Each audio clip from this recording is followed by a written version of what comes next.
Assalamualaikum dan salam sejahtera saya ucapkan kepada semua yang hadir dalam webinar ini. Salam Perintah Kawalan Pergerakan saya ucapkan kepada semua.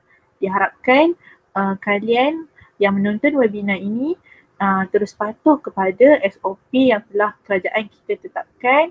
Terus kekal di rumah dan keluar hanya apabila perlu. Okey. Terima kasih saya ucapkan. Pertama sekali saya nak ucapkan ribuan terima kasih kerana sudi menjemput saya sebagai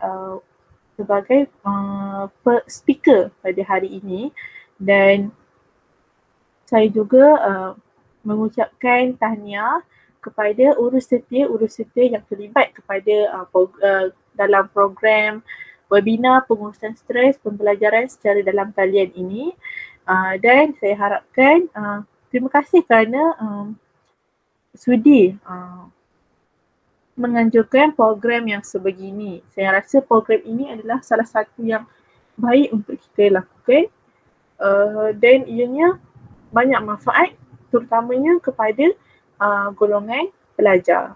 Okay. Pejam celik sebenarnya sudah hampir setahun kita dilanda wabak pandemik COVID-19 ini. Justeru sebenarnya sedikit sebanyak ianya mengganggu gugat dan menjejaskan sektor ekonomi negara kita, malah sektor pendidikan juga turut sama terjejas. Okey. Dari segi individu pula, kita dapat nyatakan yang COVID-19 dan PKP ini sebenarnya adalah satu krisis dalam hidup kita yang sedikit sebanyak ianya menjejaskan emosi kita dan seterusnya, menyebabkan menyebabkan stres timbul dalam diri. Okey. Selain itu, COVID-19 ini juga ianya memberi kesan, disebabkan stres tadi, ianya turut memberi kesan kepada kesihatan mental individu, kesihatan mental kita semualah. Justeru pada malam ini saya ingin berkongsi kepada semua pendengar tentang cara untuk kita mengurus stres kita, iaitu tentang pengurusan stres dalam menghadapi pembelajaran secara dalam talian, dan oleh itu sebelum kita pergi lebih jauh, saya ingin memperkenalkan diri saya dahulu, kerana tidak kenal maka tidak cerita. Jadi saya akan memperkenalkan diri saya dahulu. Okey, nama saya adalah Nurul Aida binti Muhammad Adam. Saya merupakan kaunselor pelatih daripada Universiti Malaya dan saya mempunyai 13 orang adik-beradik dan saya merupakan anak yang ke-12. Okey, saya merupakan anak jati Perak, memang dari kecil duduk kat Perak dan sekarang menetap di Kuala Kangsar. Okay, status saya juga adalah saya masih bujang. Okay, kita akan terusnya. Okay, sebelum saya nak masuk kepada poin kita yang pertama, para pelajar sekalian, mungkin ada di antara kalian semua yang telah tahu apa itu stres, apa kesan stres ni, apa dia punya kesan, apa dia punya, macam mana cara untuk mengurus stres ni. Jadi pada malam ini saya ingin berkongsi kepada anda semua tentang sedikit info tentang stres. Okay, baiklah. Apa itu stres? Stres ataupun lebih dikenali sebagai tekanan. Okay, menurut Kementerian Kesihatan Malaysia, stres ataupun tekanan adalah tindak balas fizikal, emosi dan mental seseorang terhadap sebarang perubahan atau tuntutan. Okay. tindak balas fizikal. Fizikal itu adalah tubuh badan kita, emosi itu perasaan kita, dan mental itu adalah pemikiran kita. Maksudnya di sini, stres adalah ianya sesuatu yang mengganggu kita, yang menyebabkan kita ni bertindak balas, memberi tindak balas yang lain daripada kebiasaannya. Okay. Stres juga terbahagi kepada dua jenis, iaitu stres yang positif dan stres yang negatif. Okay. Apabila kita bercakap tentang stres, stres yang positif ini turut dikenali sebagai eustress, dan stres yang negatif ini dalam bahasa ilmiahnya turut dikenali sebagai distress. Okay. Distress dan eustress ni adalah sama je dengan positif dan negatif, ataupun dalam bahasa mudah untuk kita faham adalah stres yang baik dan stres yang buruk. Okay. Di sini saya akan berkongsi dulu apa yang dimaksudkan dengan stres yang positif, eustress dan stres yang baik. Okay. Stres yang baik berdasarkan PowerPoint yang telah saya sediakan adalah stres yang membantu dalam mencapai potensi diri. Okay. Apa yang dimaksudkan dengan mencapai potensi diri ni? Okey, maksud dia kat sini adalah apabila kita stres tersebut dia mampu meningkatkan kita punya productivity, kita dapat lebih termotivasi, kita dapat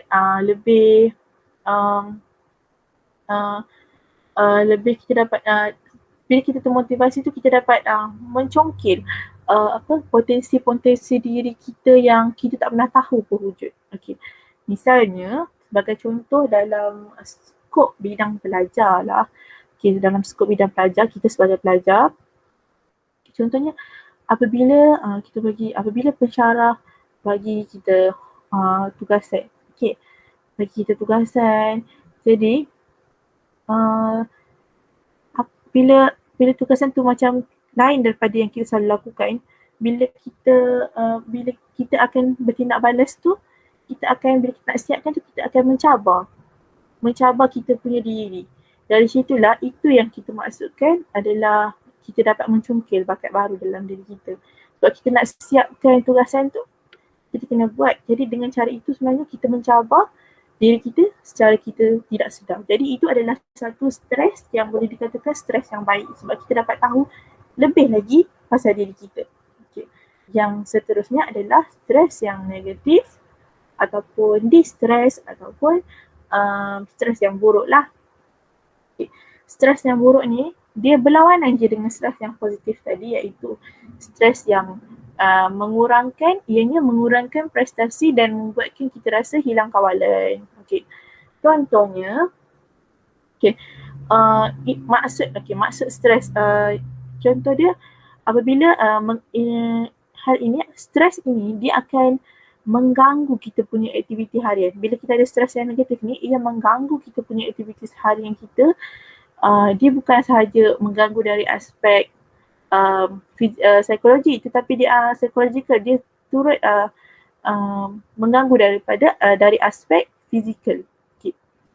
Selain itu, maksudnya seterusnya jadi stres yang stres ini contohnya adalah kita dapat, bila contohnya dalam skop pelajar ni, bila pelajar tu ada stres yang negatif, dia jadi kurang menunjukkan kemampuan dia lah. Dia jadi tidak bersemangat, kurang keyakinan, dia jadi macam lesu kan, malas nak fikir. Jadi bila macam jadi yang negatif dalam kehidupan dia. Okay. Selain itu, stres, untuk kita kenal stres yang positif ni adalah stres yang positif ni dia berlaku secara sekejap dan dia hilang dengan cepat. Okey. Tetapi bila stres yang negatif ini dia berpanjangan tau. Dia stres tu berpanjangan. Lepas tu dia hilang, dia mengambil tempoh masa yang lama. Okay. Tempoh masa dia juga lebih daripada 14 hari. Dia lebih kurang sama macam kalau kita sekarang ni dalam COVID-19 ni, tempoh isolasi dia seperti kita tahu 14 hari kan. Jadi dia lebih kurang juga dengan stres yang negatif ini sebab stres dia masih lama, kita tengoklah dia lebih kurang. Okay, jadi itu yang saya maksudkan. Jadi stres contohnya bila kalau kita kaitkan dengan pelajar tadi, bila pelajar tu ada di stres, dia akan lama lah untuk masa dia dia punya hilang tumpuan tu macam kadang-kadang boleh bila kita terlampau stres, dia akan terus kepada kemurungan dan anxiety dalam diri dia. Okay, yang seterusnya. Okay. Seperti yang telah saya paparkan di skrin adalah saya berkongsi tentang graf stres Hans-Selye. Okay. Pertama sekali, berdasarkan kita dapat tengok kat sini, graf ni dia menunjukkan tentang perhubungan antara stres dan performance. Okay. Performance ni macam kita punya tingkah laku lah, macam kita punya tingkah laku seharian. Okay. Hans-Selye ni adalah Hans-Selye ni merupakan seorang yang berbahasa Hungary dan beliau juga merupakan pencipta teori stres. Okay. Teori ni dia cipta adalah berdasarkan kepada cara dia membesar kehidupan dia. Okay, justeru di sini saya dapat justeru bila kita baca balik, kita akan satu-satu. Okay, bila stres, Hans-Selye ni menyatakan bila stres rendah, hasil kerjanya juga rendah kerana kurangnya motivasi dan tumpuan dalam kerja. Okay. Hal ini kerana kita dapat tengok apa yang dikatakan bila stres rendah, hasil kerja juga rendah dan kurang motivasi dan tumpuan dalam kerja. Okay, apa yang dimaksudkan ke sini? Sebenarnya stres itu adalah perlu dalam kehidupan kita lah sebagai manusia. Memang dalam kehidupan sehari-hari ni perlu untuk ada stres tu. Tetapi biarlah stres itu pada tahap yang sederhana dan kita perlu pandai untuk mengurus stres yang kita alami. Okay. Misalnya, kita boleh bayangkan yang stres ni sebagai faktor penolak dalam kehidupan kita. Okay, maksudnya kat sini, bila kita ada faktor penolak tu ada, bila kita ada pemangkin dalam kehidupan kita, kita lebih bersemangat untuk kita mulakan sesuatu perkara tu. Kita buat sesuatu perkara tu kan. Macam kehidupan saya, contohnya dalam belajar lah sebagai student kan. Kita kadang-kadang pensyarah kita suka siapa yang contohnya macam bagi hadiah lah macam presentation. Siapa yang dapat buat presentation dengan baik, saya akan bagi hadiah. Okay.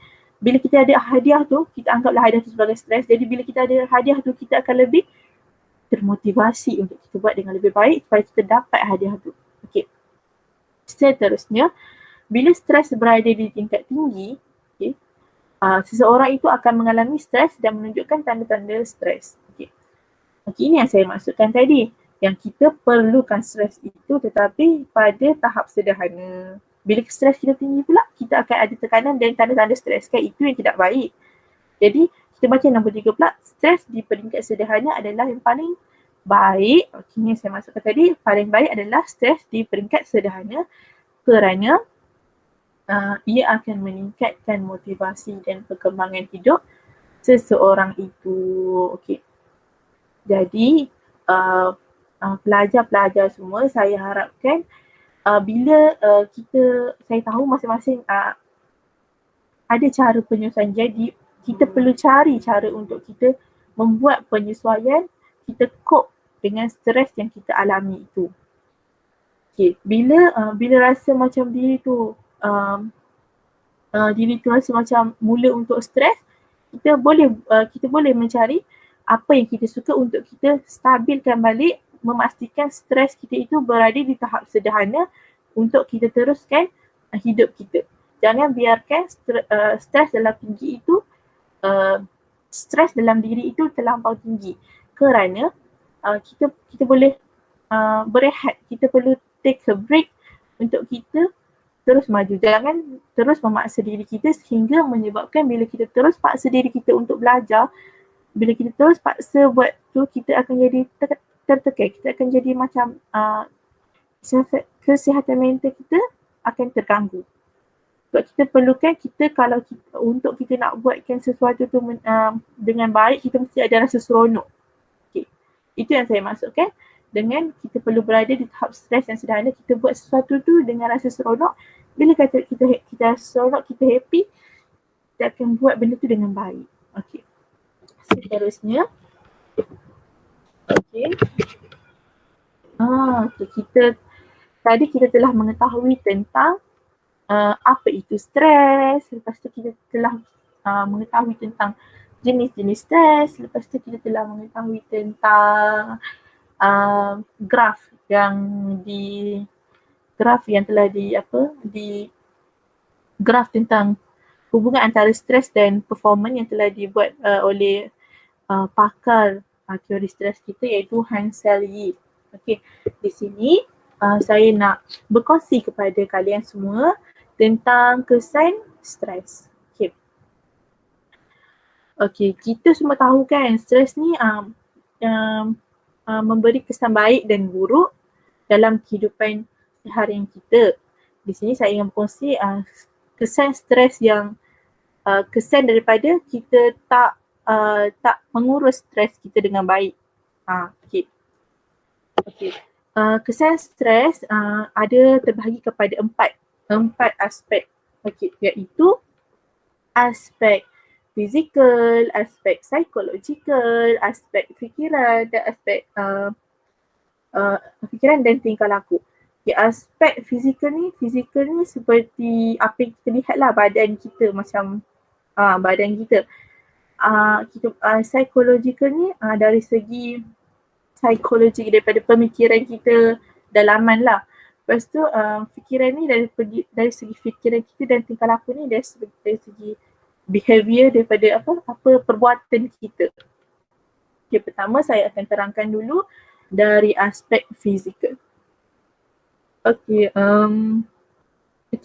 Dari aspek fizikal, bila stres ini dia akan menyebabkan individu berasa cepat letih dan sakit-sakit badan. Bila hari ni kita dapat tengok kan, bila kita belajar lama-lama kan, bila kita macam seharian, kalau disebabkan dari aspek pembelajaran dalam talian ni, kita tahu yang kelas tu bermula dari pukul 8, kalau dari peringkat universiti pukul 8 sampai pukul 5 setiap hari. Jadi 8 sampai 5 tu kita akan duduk depan komputer. Jadi disebabkan itu, bila kita akan jadi macam lebih letih, sakit-sakit badan. Lepas tu seterusnya kita mudah mendapat serangan penyakit. Ini yang saya katakan tadi, seperti bila kita duduk terlalu lama, kita sakit belakang lah, pening kepala kan. Lepas tu kita kurang selera makan sebab kita macam terlampau risau pasal sesuatu masalah itu, sehingga kita kurang selera makan. Kita mengabaikan apa yang kita selalu buat. Lepas tu kita rasa mual dan seram sejuk, mulut kering dan bernafas laju. Jadi bila kita stres, kita kan kurang makan, kita kurang minum air. Jadi saya cadangkan kepada semua student agar walaupun kita duduk depan laptop, tapi kita perlu minum air sentiasa untuk sentiasa bagi kita tenaga dan hydrate badan kita. Yang seterusnya dari aspek psikologikal. Dari aspek psikologikal ini, kesan stres adalah ianya membuatkan individu itu kurang daya tumpuan. Selepas itu, dia membuat perubahan emosi seperti cepat marah dan kurang sabar. Lepas tu dia menyebabkan kebimbangan dan susah tidur. Sebab bila kita stres ni, stres ni kita cakap macam dia terlampau banyak fikir dalam fikiran kita. Jadi disebabkan kita terlampau banyak fikir, kita terlampau fikir, kita akan membuatkan kita rasa bimbang, kita ada anxiety yang semakin tinggi. Lepas tu bila kita susah nak tidur sebab kita asyik terfikir, kita tak bagi minda kita rehat. Minda kita sebenarnya perlukan rehat juga. Jangan terlampau memaksa diri. Yang seterusnya adalah dari aspek fikiran. Dari aspek fikiran pula, kesan stres ni adalah ia akan sering berfikiran negatif dan menyebabkan hilang keyakinan diri. Sebab kita selalu macam fikir buruk-buruk kan, sampai kita macam tak yakin dengan diri kita sendiri. Seterusnya kurang berminat dengan aktiviti harian. Ini yang bila kita stres kita suka duduk seorang-seorang kan. Jadi kita tak buat apa kebiasaan yang kita selalu buat. Lepas tu sukar membuat keputusan, sukar nak buat keputusan. Lepas tu penurunan kekuatan mental dalam menghadapi perasaan kecewa, bingung dan cepat marah. Okay, dari segi fikiran ni sebenarnya ia bermain tentang pemikiran kita. Jadi kita kena buat mindset yang stres ni sebenarnya macam perlu untuk kita urus supaya kita sentiasa berfikiran positif. Kita perlu sedar bila rasa macam diri tu ada tekanan kan yang kita hadapi, kita kena cepat-cepat ubah mindset kita tu, sentiasa berfikir benda yang positif, yang baik-baik untuk kita lebih untuk kita berkembang pada masa depan. Lepas tu dari last sekali adalah aspek tingkah laku iaitu ataupun behavior. Okey, apabila kita stres, kita akan bercakap dengan cepat dan kuat. Tetapi cepat dan kuat yang dimaksudkan di sini bukanlah setengah orang memang dia akan bercakap dengan cepat dan kuat, tetapi cepat dan kuat di sini adalah seperti clumsy, iaitu dia nak cepat supaya macam kita ni nak cepat supaya lebih tak sabarlah. Dia bergantung dengan yang point yang saya katakan tadi, dia jadi nak cepat, dia tak sabar. Okey. Dan seterusnya tingkah laku juga untuk kesan daripada stres ni adalah bertingkah laku negatif. Bertingkah laku negatif ni banyak ya. Seperti contoh yang saya akan bagi kat sini adalah mudah tersinggung. Sebab emosi ini juga berkaitan dengan emosi. Sebab bila kita berfikiran negatif, kita akan turut bertingkah laku negatif, sebab dari pemikiran itu dia akan membawa kepada kita punya tingkah laku. Jadi bila tingkah laku kita negatif, dia macam berkaitan dengan satu aspek tu adalah saling berkaitan. Kita mudah tersinggung, bertindak keterlaluan dan terlalu beremosi. Kita stres.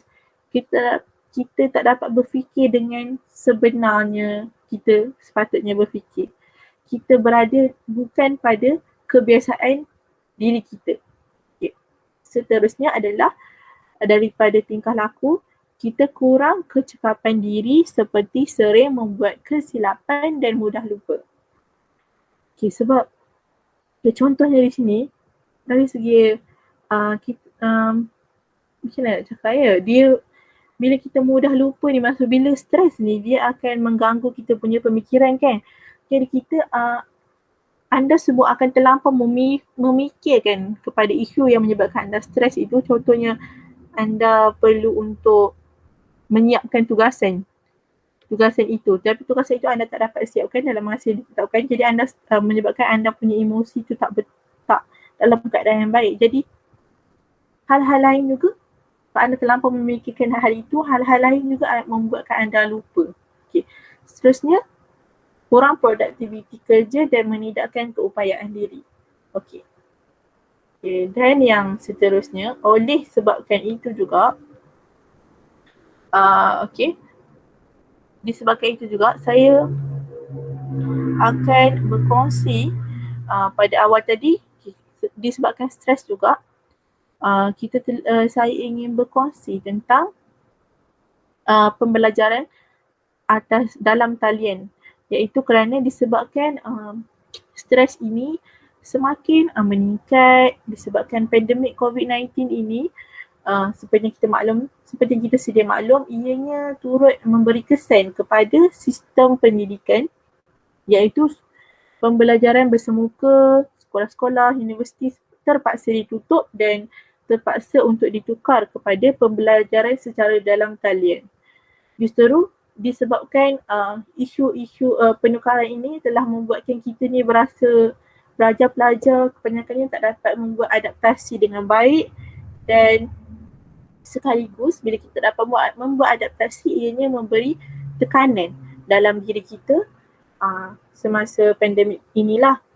Jadi sehubungan dengan itu juga, saya terpanggil juga untuk berkongsi pada hari ini adalah disebabkan baru-baru ini, seperti yang kita sedia maklum, ada satu isu yang disebabkan oleh tekanan iaitu seorang pelajar di IPT yang membunuh diri diakibatkan oleh stres menghadapi pembelajaran secara dalam talian. Oleh itu, pada malam ini saya akan berkongsi dengan anda semua tentang langkah-langkah yang boleh kita ambil untuk untuk mengurangkan tekanan yang dihadapi dalam pembelajaran secara dalam talian ini. Okey. Saya telah ini adalah di antara saya telah menyediakan 9 langkah yang boleh kita cuba, yang anda semua boleh aplikasikan untuk sebagai persediaan untuk kita hadapi pembelajaran dalam talian, pembelajaran secara dalam talian ini. Okey, yang pertama adalah sediakan scaffolding.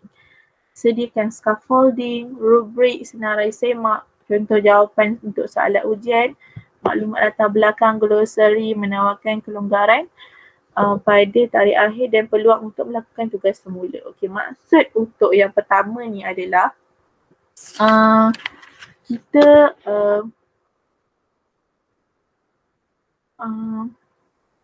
maksudnya kita perlu menyediakan senarai semak.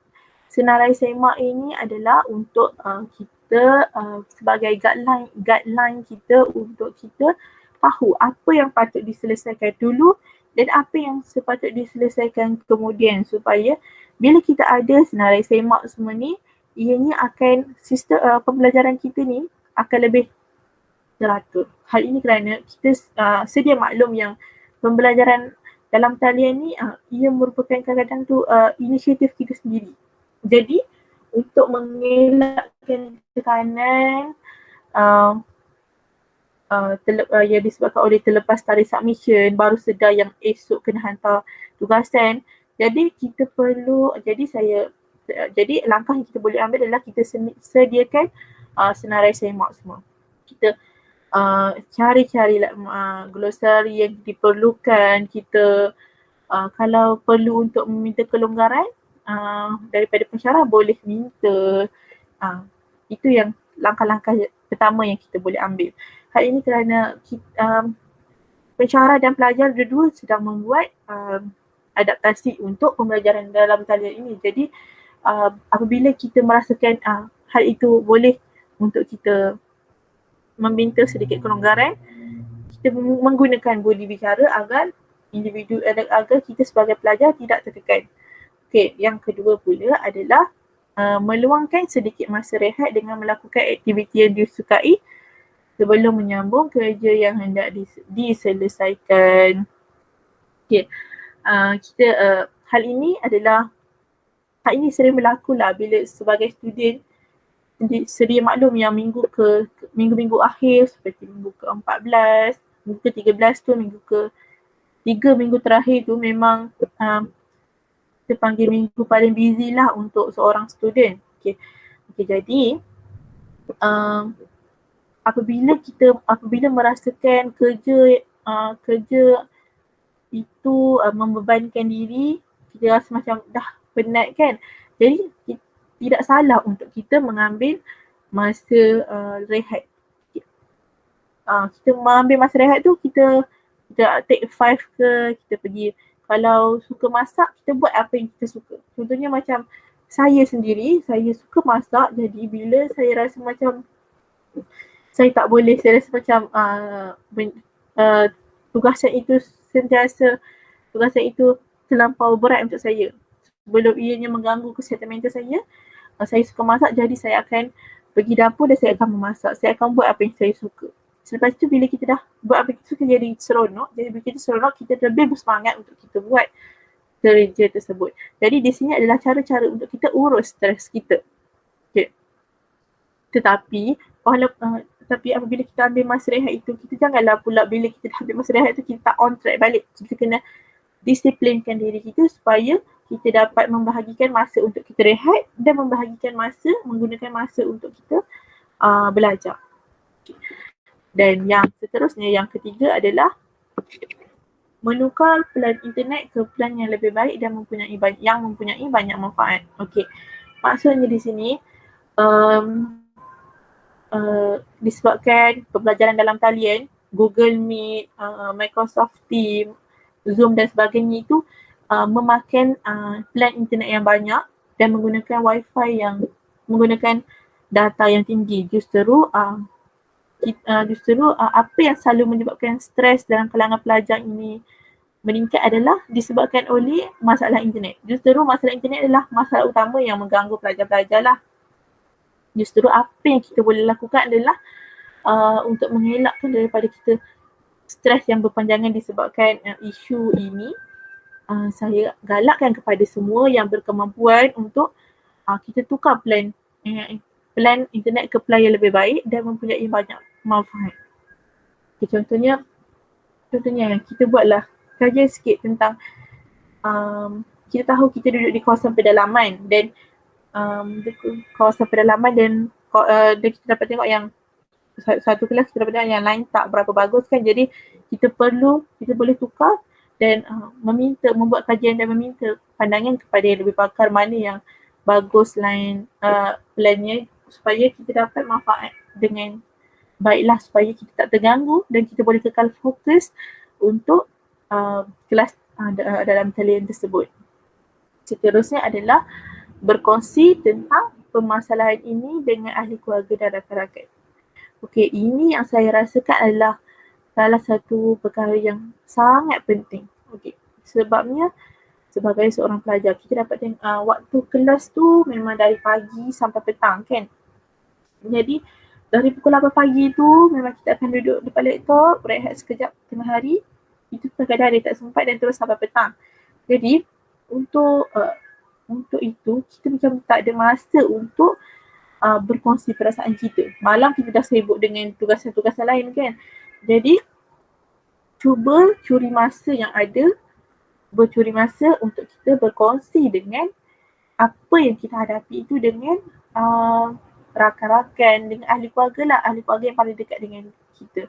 Hal ini disebabkan kita adalah manusia, iaitu manusia ni yang merupakan makhluk sosial. Bila kita cakap pasal makhluk sosial ni dia perlu untuk kita berinteraksi dengan orang lain. Okay. Kita tak boleh duduk, kita bukan robot, kita perlu untuk berinteraksi dengan orang lain, meluahkan emosi kita. Jadi secara tidak langsung kita tak rasa terbeban. Walaupun pada kita benda tu simple, tapi bila kita meluahkan, walaupun ia tak dapat menyelesaikan masalah, tapi kita dapat berkongsi, melegakan sikit apa yang kita rasa. Justru dengan itu kita dapat rasa lega dan dapat mengurangkan sikit tahap stres yang kita alami. Okay. Macam saya sendiri, masa saya belajar, saya juga ambil sedikit masa untuk saya kongsi dengan rakan-rakan, kongsi dengan ahli keluarga. Kita meluahkan, walaupun kita meluahkan apa yang kita rasa. Sebab kita bukan robot. Okay. Dan yang kelima pula adalah menyediakan sudut belajar yang selesa dan kondusif. Okay. Sebagai seorang pelajar, walaupun saya tak sedia maklum yang bukan semua pelajar itu mampu dan mempunyai tempat yang selesa. Jadi inisiatif yang boleh kita lakukan untuk kita mengurangkan stres adalah kita membina tempat yang selesa untuk kita belajar. Walaupun tak ada tempat meja belajar, tapi kita cuba cari ruang untuk kita dapat meja kecil pun, dapat ruang yang sekecil untuk kita letak meja dan laptop pun dah cukup baik. Sebab kita perlukan kepada suasana yang best untuk kita belajar. Jangan bagikan suasana itu, sebab kita perlukan suasana yang selesa untuk belajar. Bila suasana itu best, kita boleh terus fokus dengan apa yang diajar. Bila kita fokus, kita dapat faham apa yang diajar, kita lebih sekaligus stres itu akan berkurang. Okey. Dan yang keenam pula adalah menyediakan jadual waktu dan memastikan sentiasa mengikut jadual waktu. Okey, ini adalah lebih kurang dengan poin saya yang pertama tadi, iaitu menyediakan scaffolding rubrik itu. Okay, di sini sebagai untuk menjadikan pembelajaran itu lebih sistematik, kalian perlu memastikan kalian ada jadual waktu kalian sendiri. Dan bukan sahaja perlu ada jadual, tetapi kalian perlu mendisiplinkan diri kalian untuk sentiasa ikut jadual waktu tersebut. Pastikan diri itu sentiasa disiplin untuk ikut jadual waktu. Misalnya, selain daripada kita sibuk untuk menyiapkan tugasan, kita perlu untuk cari masa untuk kita study. Untuk kita study 15 minit ataupun kita sediakan dari pagi sampai ke malam. Kita buat jadual itu ada waktu rehatnya, ada waktu makannya, ada waktu mainnya, ada waktu belajarnya, supaya kita lebih seronok dan tidak tertekan dan hanya memikirkan pembelajaran sahaja. Kita perlu untuk belajar secara seronok untuk menjadikan pembelajaran kita tu harian kita tu lebih seronok. Yang seterusnya, yang ketujuh, mendapatkan study buddies. Okey, mendapatkan study buddies ini adalah penting sebabnya kita tak boleh berseorangan dalam pembelajaran ni. Kalau rasa diri tu macam tak dapat nak adapt dengan ni, kita cari kawan kita supaya kita dapat bagi support to each other. Bila kita cari study buddies, kita cari yang kita dapat selesa dengan dia, dapat selesa dengan kita. Bila masing-masing ada keselesaan itu, justru ia mudah untuk kita nak adapt dengan situasi baru ni. Kita dapat, bila ada study buddies ni, kita boleh sediakan jadual untuk diajar. Macam sekejap kita akan kita bagikan contohnya mata pelajaran, contohnya subjek yang ni untuk kawan ni baca, yang ni untuk kita baca. Jadi dengan adanya study buddies tu, kita dapat sama-sama belajar supaya menaikkan lagi semangat kita dan lebih termotivasi untuk menyiapkan kerja. Kita tak, dengan adanya study buddies ni, kita tak akan rasa lost sebab kita tahu yang kita ada moral support. Sebab bila kita stres ini, moral support adalah penting. Jangan duduk seorang-seorang dan jangan biarkan kita merasakan down. Kita perlukan moral support. Dan yang ke-8 pula adalah memeriksa platform komunikasi kelas.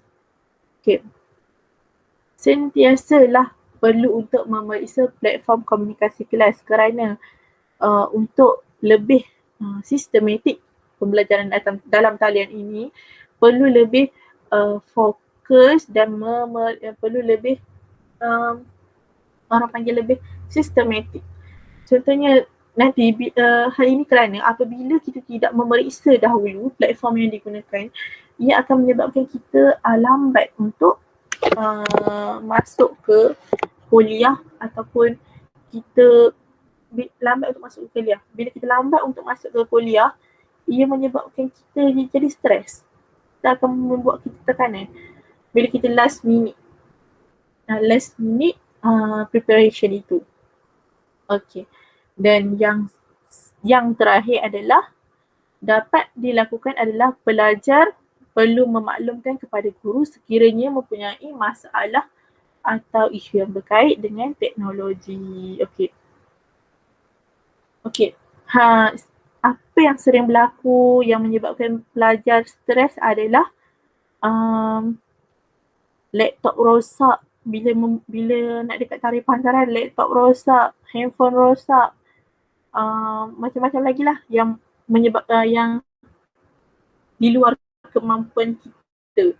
Justru untuk mengurangkan tekanan, untuk mengurus tekanan yang dihadapi adalah pelajar sendiri perlu memaklumkan kepada guru yang tentang masalah yang dihadapi. Hal ini kerana guru juga manusia biasa. Guru boleh memahami sekiranya isu itu mengganggu kerana hal ini kerana kita masih lagi baru dalam pembelajaran dalam talian di Malaysia ni. Pembelajaran secara dalam talian ini adalah masih baru. Jadi semua individu guru, pelajar adalah semua masih dalam proses untuk beradaptasi dengan situasi ini. Justeru segala masalah boleh dipertimbangkan, khususnya apabila masalah itu dalam berkait dengan teknologi, kerana teknologi ini luar daripada bidang kuasa kita sebagai manusia. Okey. Justeru dengan dengan itu saya rasakan tamatlah sudah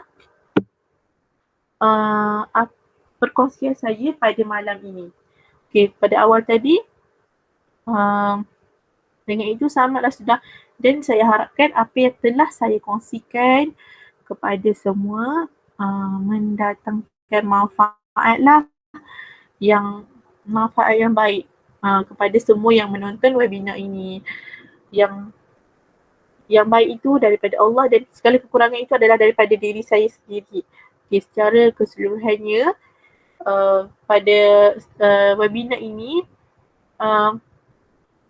apa yang telah saya terangkan adalah tentang cara untuk kita mengendalikan stres, kesan stres dan kesan bagaimana untuk kita membuat penyesuaian dalam pembelajaran secara dalam talian. Okey. Oleh itu, saya dapat rumuskan adalah stres ini adalah perlu dalam kehidupan seharian kita. Tetapi ianya perlu pada tahap yang sederhana dan diharapkan juga tips-tips yang telah saya kongsikan tadi dapat kalian semua praktikkan dalam kehidupan dalam ODL ini, pembelajaran dalam talian ini.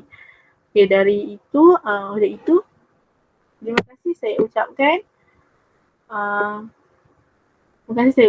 dan saya harap apa yang saya kongsikan mendatangkan manfaat. Okey.